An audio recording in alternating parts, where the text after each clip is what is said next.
Hey everybody, and welcome back to my weekly reading vlog. It is Monday at about 8:45 at night, which is lovely because that means that I'm actually starting this reading vlog earlier in the week than I have been. So, yay. And I already have an update with something that I have completely finished, and that is When Sorrows Come by Seanan McGuire, which is funny because so yes, I read this yesterday. I read the entire novel yesterday. Um, yeah, and then I finished up the novella at the back this morning. But the October Days series is an adult urban fantasy series. This is the 15th book, if I didn't say that. But we're basically following our main character of Toby Day, who is a knight, and she is half fae and half human, which means that she's able to solve a lot of fairies' problems because she can just see it in a slightly different perspective. But in this particular book, she is finally going to get married. Maybe. Because it's never that easy. And everywhere she goes, she causes chaos. So this was an utter delight. So this is one of those books where it feels almost like a rest or a pause.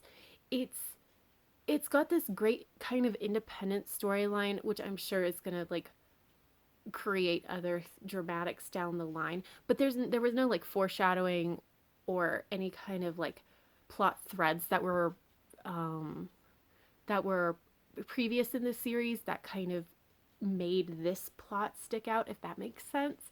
I mean, other than the wedding, but like the actual like the thing that's getting in the way of her getting married, that all just seems to be pretty independent.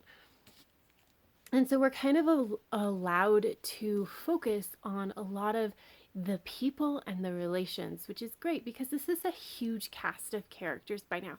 I mean, we're 15 books in. There are so many characters. And we didn't get all of them on page in this particular book, but we got a lot of them. And we got to see how they interact and like their relations to each other. It's just kind of a really nice pause, but it's still a really strong book because we got to see even more world building. Like there's so much to this world. It's kind of amazing. And character development, relationship development, we're getting it all in this book. It's nothing, I don't think we had a ton that was pushing anything forward in a major way, but just the little bits and pieces that we know are going to add up to big changes later. And so I thought that this was great. The novella at the back was also awesome. It is completely independent from this, like it is its own independent storyline, although it is a continuation. Like it picks up right after the end of the novel, so it feels a little like an extended epilogue, but it does have its own storyline and like rising action and falling action and everything. But I just thought that this was absolutely delightful to read, and I ended up giving it 4.5 stars. I will probably be doing a full length review. I will be doing a full length review for this. I know me. I don't know exactly when it's going to come out, but it shall be soon. So now I'm going to pick up Alien Echo by Mira Grant, which is a YA horror. I guess it's a alien franchise tie-in novel. I don't know. I've never watched any of the Alien movies, so I don't really know what to expect. Mira Grant is a pen name for Seanan McGuire, which is my favorite author, and that's why I did pick this up, because I was just like, I love Seanan McGuire's work. I actually really like her Mira Grant work in general, so I figured I would pick it up because even if I don't know the Alien franchise, it's probably going to still be a book that I enjoy. But we are following our main character of Olivia, and I think we switch perspectives with her twin sister Viola, and they're on an alien planet. And knowing that it's Mira Grant and knowing that it's aliens, I know things are going to go bad very quickly. So we shall see. I'm only about 10 pages in. I like the writing style, it's quick and easy, and that's all I've got to say about that. So, for my goals this week, obviously I want to finish this up before Friday because Friday is October 1st. So I want to finish this up in September because this is a book for both of my readathons. And then hopefully after that, I can fit in a graphic novel that I picked up from the library, Lock and Key, which I have wanted to try, and I figured that this would be a fitting time. But then after that, who knows what's going to happen? You'll have to stick around and see. But that is all I got for this update, so until next time, bye!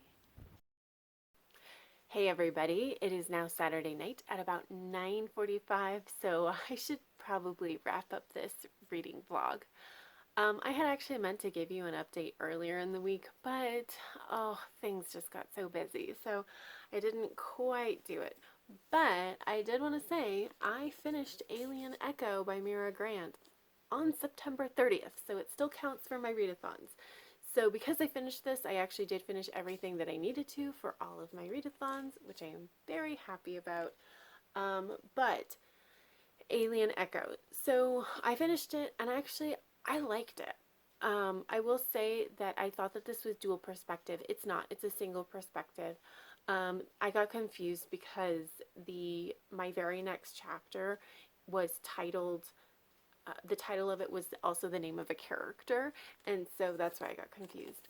But no, it's a single perspective, and it's very much along the lines of like a monster horror or an in this case, alien horror. It's exactly what what you would expect. The monster's trying to get you, and you got to survive.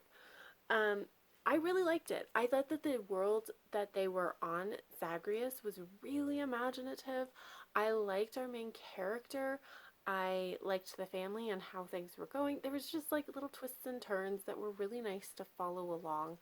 Um, However, I will say that as I start reading a little bit of horror, I'm realizing that I don't find much horror to be all that scary or creepy or anything like that. I don't get tense or any like none of the feelings that you normally get from a horror. Like I just don't have them. so, um, so I'm thinking that horror is probably not going to be my new favorite genre, which is okay. And I will keep reading in the genre to kind of figure out what exactly I like from my horror books. Um, but yeah, so I didn't feel any tension, or I wasn't scared or anything like that from this book. Um, but I haven't really gotten much of that from any horror book. So I think it's more me and not the writing or anything. But yeah, I liked it. I am glad that I read it, and I ended up giving this 3.75 stars. So this book fulfilled my monsters prompt from the Bookopolython, and it fulfilled my dwarf character prompt from the Magical Readathon, which was to read a science fiction. Um, I know I didn't do this for When Sorrows Come, but those actually fulfilled some prompts as well.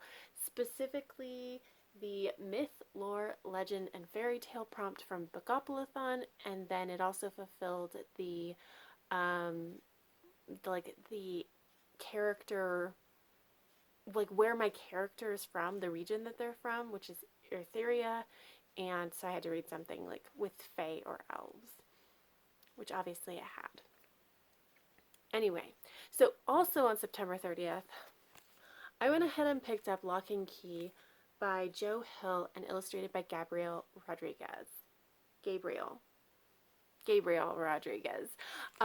This is a graphic novel, also horror. Mostly it's like a haunted house kind of thing. And I DNF'd it very quickly because I did not really appreciate, mostly I did not like this particular art style at all. It was not my thing. But also, I really did not appreciate how the story was unfolding. Like, I could just tell very, very quickly, like page 4 or 5, I was like, oh, I don't think I'm gonna like this. It's not really what I want. And by page like 20, I think, is when I ended up DNFing it because I was like, no, now this isn't really working for me. I'm really glad to have tried it. I've heard a lot of great things, but it's like just not a style that I'm really going to be able to get into. So I DNF'd it. So now I have picked up In the Study with the Wrench by Diana Peter Freund, which is the second book in the Clue series, which is a YA murder mystery series. But basically, we're at a boarding school with a lovely cast of teenage characters who are all named after your normal Clue characters, of course. There are so many secrets, and it's like trashy reality TV level of secrets and drama. And there's murder mystery, and there's Clue homages to the original Clue movie thrown in. It's great. I really like the first book was really great, and now I'm about 100 pages into the second one, and I'm still really, really enjoying it. So this has been just so much fun to read. And then I also picked up Kill the Queen by Jennifer Estep, which is the first book in an adult epic fantasy trilogy, which I did not know that it was adult epic fantasy. I kind of thought it was YA fantasy because that's what a lot of people have said, which I think is just this cover to some extent. This cover, plus also, female authors getting pigeonholed into YA fantasy. I think as some have had some of that, which is why I think I heard so many people say that it was YA fantasy, but it's not. It's adult epic fantasy. Um, but we're basically following our main character of Everly, who happens to be in the royal family. But she's like 17th in line to the throne, so like nobody really cares about her. Until one day the queen is killed by her daughter. The daughter takes the throne and also kills many of the cousins who would maybe try to kill her. And so Everly is able to get away with her life because she has an immunity to magic, which she has kept secret, so they didn't know to plan for it. And she decides to run away and join a gladiator troupe to learn how to fight so that one day she may kill the queen. I am 33 pages in, and apart from the writing, I'm really digging it. Like, I was definitely surprised when I found out that the main character is 27. So far, it does read kind of YA-ish, but it's really easy, and I am enjoying it so far. Jennifer Estep's writing is definitely something I don't always love. Like, I've read a good number of books from her, and it is pretty repetitive, and I am finding that that is happening a bit in this book as well. Not enough to deter me, but enough to that I'm like side-eyeing a little bit. But yeah, so those are the two books that I am in the middle of. I'm really happy to be reading these actually. So that is a great way to start my October. But that is it. So let me know down below if you have any thoughts or feelings about what I'm reading, or if you want to let me know what you are reading. But that is all I have for this video. So if you liked it, please give it a thumbs up. And until next time, have happy reading, and I will see you in the next video. Bye!